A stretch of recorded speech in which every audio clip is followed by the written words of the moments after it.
Radio city podcast. Radio city पर कहानी पौराणिक भारत की। रेडियो सिटी पर मेरा नाम है अखिल और ये है कहानी पौराणिक भारत की। अब हम लोग बात करते हैं स्कंद पुराण में बताए गए पाप के प्रकार के बारे में। महाकाल जो है वो राजा को बताते हैं कि राजन, अब मैं आपको पापों के बारे में बताता हूँ। तो सबसे पहले मन, वाणी और कर्मों के द्वारा पाप किए जाते हैं, जिनमें मानसिक पाप 4 प्रकार के हैं।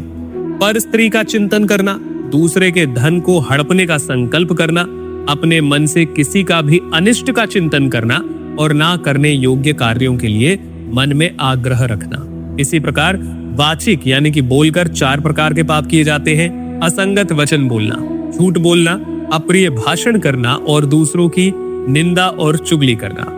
और शारीरिक पाप कर्म भी 4 प्रकार के हैं। अभक्ष्य का भक्षण, हिंसा, मिथ्या भोगों का सेवन और पराय धन का अपहरण। इस प्रकार मन, वाणी और शरीर से होने वाले 12 प्रकार के पाप कर्म बताए गए हैं। जो पाप आत्मा अपने गुरु का, कष्ट में पड़े हुए व्यक्ति का, असमर्थ पुरुष का, विदेश गए हुए व्यक्ति का तथा शत्रुओं द्वारा अपमानित मनुष्य का परित्याग करता है या उनके स्त्री, पुत्र एवं मित्रों की अवहेलना करता है, उसका यह कृत्य गुरु निंदा के समान महापातक समझना चाहिए।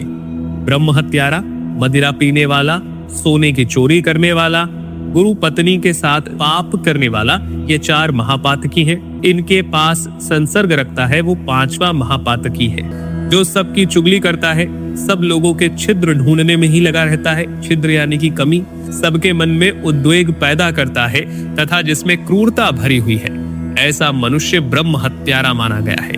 जो प्यास से पीड़ित हो, जल पीने के लिए जलाशय पर जाती हुई गायों के मार्ग में विघ्न उत्पन्न करे, उसे गौ घाती कहा जाता है।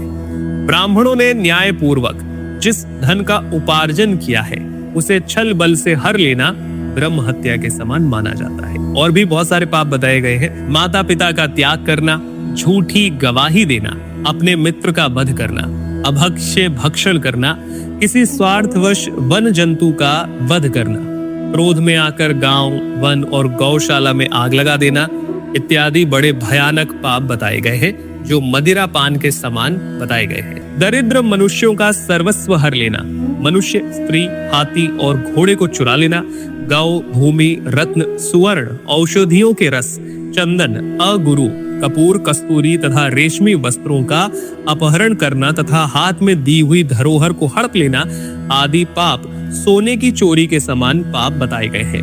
आगे चलते हैं। पुत्र और मित्र की स्त्रियों तथा बहनों के साथ पाप करने वाला, कन्या के साथ व्याभिचार का दुस्साहस करना, चंडाल की स्त्रियों को अपने उपभोग में लाना, ये सभी बहुत बड़े पाप बताए गए हैं। अहंकार, अधिक क्रोध, पाखंड, कृतघ्नता, अत्यंत विषय में आसक्ति, कृपणता, शठता, ईर्ष्या तथा बिना किसी अपराध के ही पुत्र, मित्र, पत्नी, स्वामी तथा सेवकों का परित्याग करना, साधु, बंधु, तपस्वी, गाय, क्षत्रिय, वैश्य, स्त्री और बाकी लोगों को मारना, पीटना, भगवान शिव के आवास स्थान पर लगे हुए वृक्षों और पुष्प वाटिका का आदि को नष्ट करना, जो यज्ञ के अधिकारी नहीं है उनसे यज्ञ करवाना, जिनसे याचना करनी उचित नहीं है उनसे याचना करना, यज्ञ, बगीचा, पोखरा, पत्नी और संतान को बेचना, तीर्थ यात्रा, उपवास, व्रत तथा मंदिर निर्माण आदि के पुण्यों का विक्रय करना, स्त्री के धन से जीविका को चलाना, स्त्रियों के अत्यंत वशीभूत होना, स्त्रियों की रक्षा ना करना,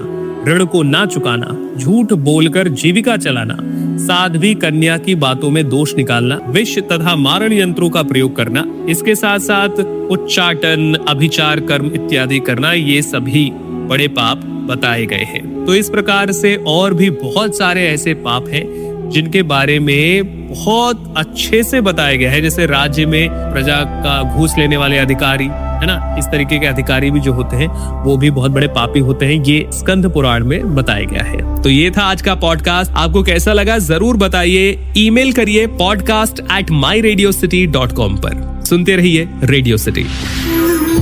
रेडियो सिटी पर कहानी पौराणिक भारत की।